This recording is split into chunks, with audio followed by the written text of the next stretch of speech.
Start. Rajiv Gandhi अमर है, राजीव गांधी अमर है, राजीव गांधी अमर है, राजीव गांधी अमर है, अमर है। राजीव पुष्कळ अप्पर का हाँ हाँ डाला కదిలి కాంగ్రెస్ పార్టీ సీనియర్ కార్యకర్తలు, సీనియర్ నాయకులు అందరి సహకారంతో మా జిల్లా కాంగ్రెస్ పార్టీ మైనారిటీ సెల్ అధ్యక్షులు ఖుదాబద్ ఆధ్వర్యంలో ఈరోజు భారతదేశ ప్రజల కోసం ప్రాణాలు త్యాగం చేసిన శ్రీ రాజీవ్ గారి వర్ధంతి ఘనంగా జరుపుకుంటున్నాము. నాకే కాదు, భారతదేశ ప్రజల కోసం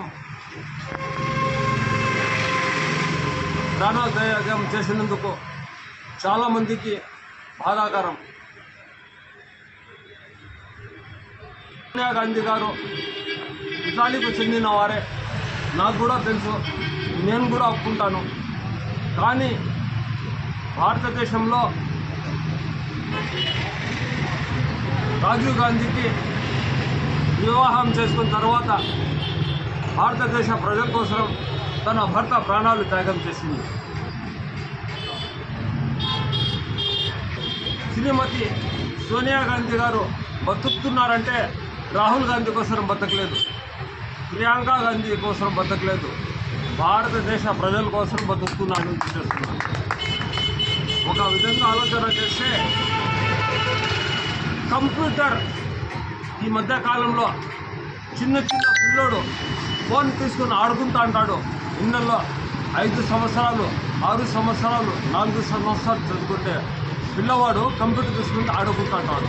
ఆ కంప్యూటర్ నాలెడ్జ్ తీసుకొని వచ్చింది, బయట తీసుకొని వచ్చి తెలిపించిన ఘనత ఎవరంటే శ్రీ రాజీవ్ గాంధీ గారే. ఈ మధ్య కాలంలో ఉన్నారు, ఏందో పెట్రోల్ రేట్ అంట, డీజిల్ రేట్ అంట, గ్యాస్ రేట్ అంట, హిందూ ముస్లింలకు చిచ్చు పెట్టడం, ఇది తప్ప వేరే ఏం పని లేదు. నేను ప్రతి ఒక్కరికి చేతులెత్తి దండం పెడతాను. మీ హిందూ మతాలు చిచ్చు పెట్టి మీ డీజిల్లు, పెట్రోళ్ళు, గ్యాస్ ధరలు మానుకొని హిందూ ముస్లిం భాయిగా బతికే అవకాశం కల్పిస్తూ ఇలాంటి భారతరత్న రాజీవ్ గాంధీ గారికి వర్ధంతి జరుపుకుంటే ఈ అందరూ ప్రతి ఒక్కరు సహకారాలని చెప్పి నేను మనవి చేసుకుంటున్నాను. ఇందాక కూటమి ప్రభుత్వం అంటే తెలుగుదేశం ప్రభుత్వంలో జిల్లా ప్రధాన కార్యదర్శి, కూటమి ప్రభుత్వంలో జిల్లా ప్రధాన కార్యదర్శి, తెలుగుదేశంకి చెందిన జిల్లా ప్రధాన కార్యదర్శి చరువు సులేమాన్ రాజీవ్ గాంధీ వర్ధంతికు నివాళి అర్పించారు. ఎందుకు?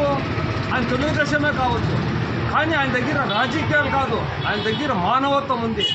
రాజీవ్ గాంధీ టెక్నాలజీ ప్రవేశపెట్టిన విద్యా అర్హత గలవాడని చెప్పి తెలుగుదేశం చెందిన వ్యక్తి చరువు సులేమాన్ కూడా రాజీవ్ గాంధీ వర్ధంతికి నివాళి ఇది చేస్తున్నారు.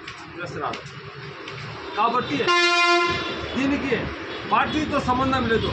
ఎవరైనా కానీ ప్రతి ఒక్క పార్టీగా మన భారతదేశ మాజీ ప్రధాని కుమారుడు, మాజీ ప్రధాని రాజీవ్ గాంధీ వర్ధంతి ప్రతి ఒక్కరు జరిపించే తప్పు ఏం లేదని చెప్పి నేను మనం చేస్తుంటూ ఈ అవకాశం ఇచ్చినందుకు ధన్యవాదాలు.